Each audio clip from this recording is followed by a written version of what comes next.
Selamat sore Pak Andre dan teman-teman.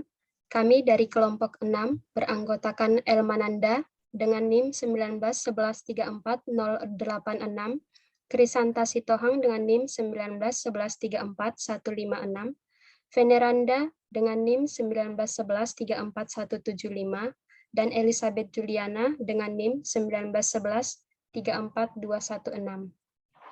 Kelompok kami akan mempresentasikan teori Linda Albert, kooperatif disiplin.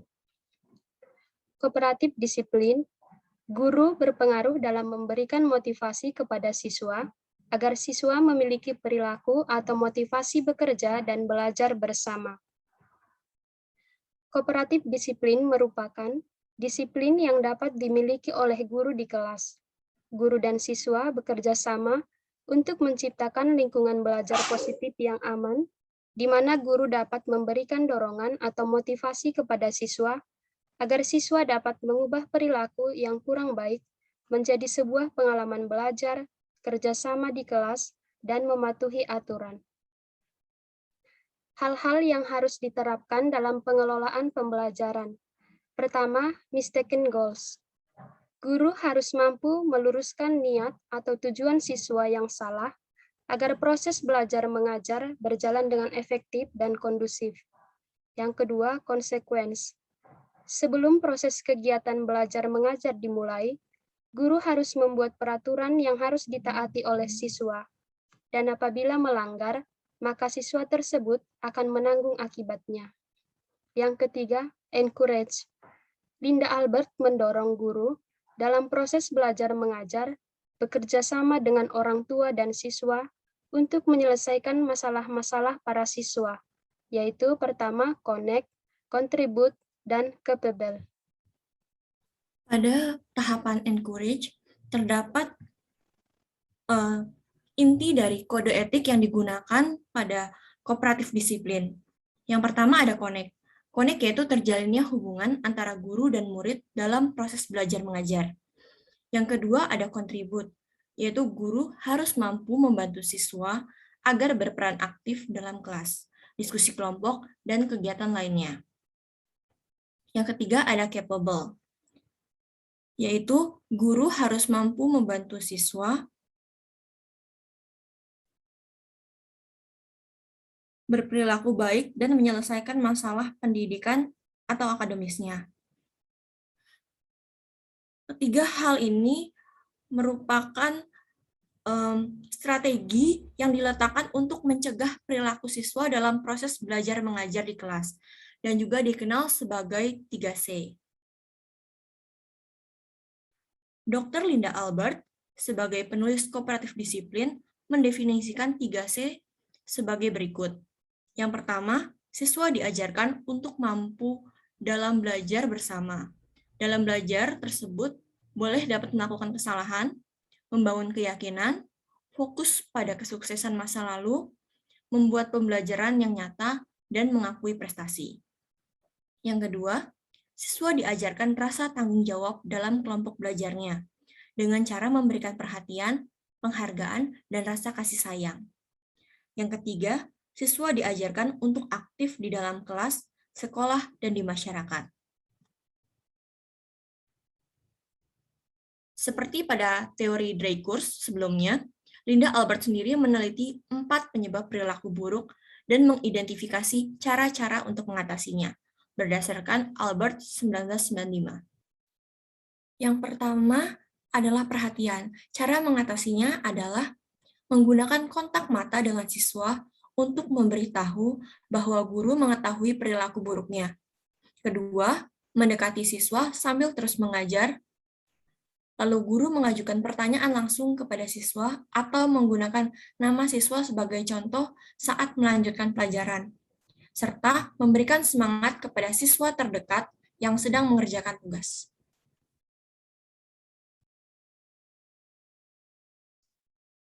Kemudian yang kedua yaitu kekuatan. Nah, hal yang perlu diperhatikan di kekuatan yaitu yang pertama, menghindari perbedaan pendapat secara langsung dengan menyetujui siswa atau mengubah topik pembicaraan. Kemudian yang kedua yaitu mengakui kekuatan siswa dan menegaskan tindakan guru. Kemudian yang ketiga, mengubah aktivitas, melakukan sesuatu yang tidak terduga atau melalui diskusi kelas tentang topik yang menarik. Kemudian yang keempat yaitu menggunakan time out dengan memberikan pilihan. Next.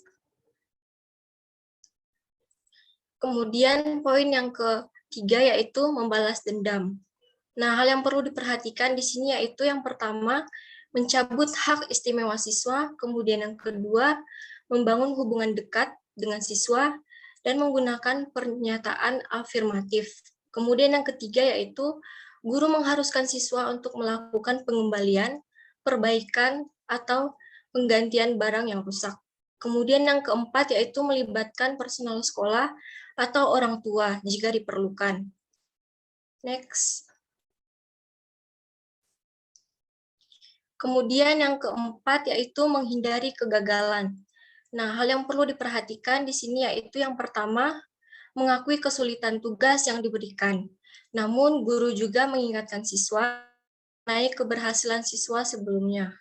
Kemudian yang kedua, memodifikasi instruksi atau petunjuk dan materi. Kemudian yang ketiga yaitu mengajari siswa mengatakan, aku bisa, bukan aku tidak bisa, dengan mengakui pencapaiannya. Kemudian yang terakhir yaitu guru menyediakan tutor sebaya atau meminta siswa untuk membantu siswa lain, mungkin siswa yang lebih muda, untuk membangun kepercayaan diri siswa. Kemudian ada contoh aplikasi di kelas. Nah, contoh yang pertama yaitu menspesifikasikan tujuan pembelajaran.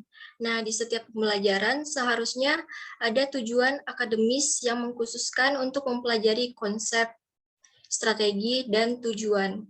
Kecakapan sosial yang mengkhususkan pada kecakapan interpersonal atau kelompok kecil untuk digunakan dan dikuasai selama pembelajaran berlangsung.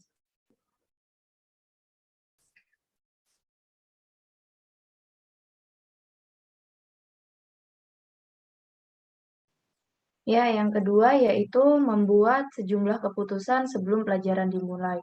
Di sini guru harus menentukan ukuran kelompok, metode penugasan, peran siswa yang akan diberi tugas, materi yang diperlukan untuk menjalankan pelajaran dan cara menata ruangan. Dan yang ketiga yaitu menjelaskan tugas dan intervensi positif. Di sini guru menentukan penugasan dengan jelas, mengajarkan konsep dan strategi yang diperlukan, menentukan cara saling membantu yang positif, dan akuntabilitas individual, memberikan kriteria keberhasilan, dan menjelaskan kecakapan sosial yang diharapkan bisa menjalankan siswa. Oke, next.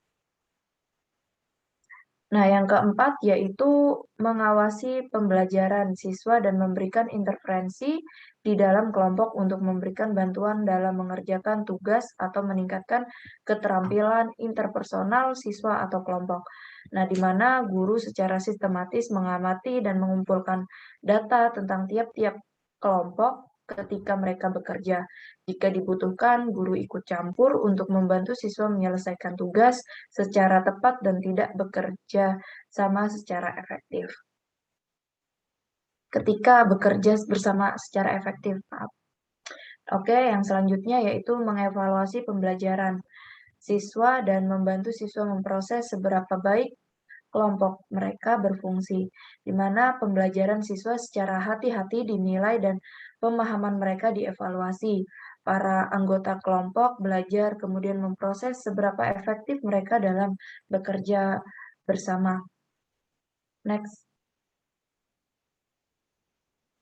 Oke, meskipun perilaku siswa dipengaruhi oleh faktor keturunan, lingkungan, dan pengalaman, mereka juga dapat memilih perilakunya.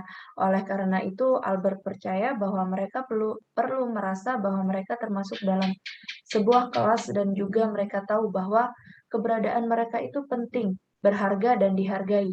Untuk mendorong suasana belajar mengajar, Albert menyarankan agar pendidikan menggunakan dorongan intervensi dan kolaborasi untuk mempengaruhi siswa. Nah, yang selanjutnya itu berhati-hati terhadap penggunaan beberapa teknik yang sering menjadi bumerang. Guru diminta untuk tidak meninggikan suara mereka, berteriak, bersikeras, memiliki kata terakhir atau memaksa, menggunakan sarkasme, menyerang karakter siswanya, memohon atau menyuap, memojokkan siswa menggunakan kekuatan fisik, bertindak superior, atau memunculkan peristiwa yang tidak terkait. Albert 1989. Melainkan guru dapat membantu siswa mengembangkan kode etik. Oke. Ya, baik. Terima kasih teman-teman dan Pak Andre. Sekian presentasi dari kami. Maaf jika banyak kekurangan ataupun ketikan di saat kami presentasi. Sekian dan terima kasih.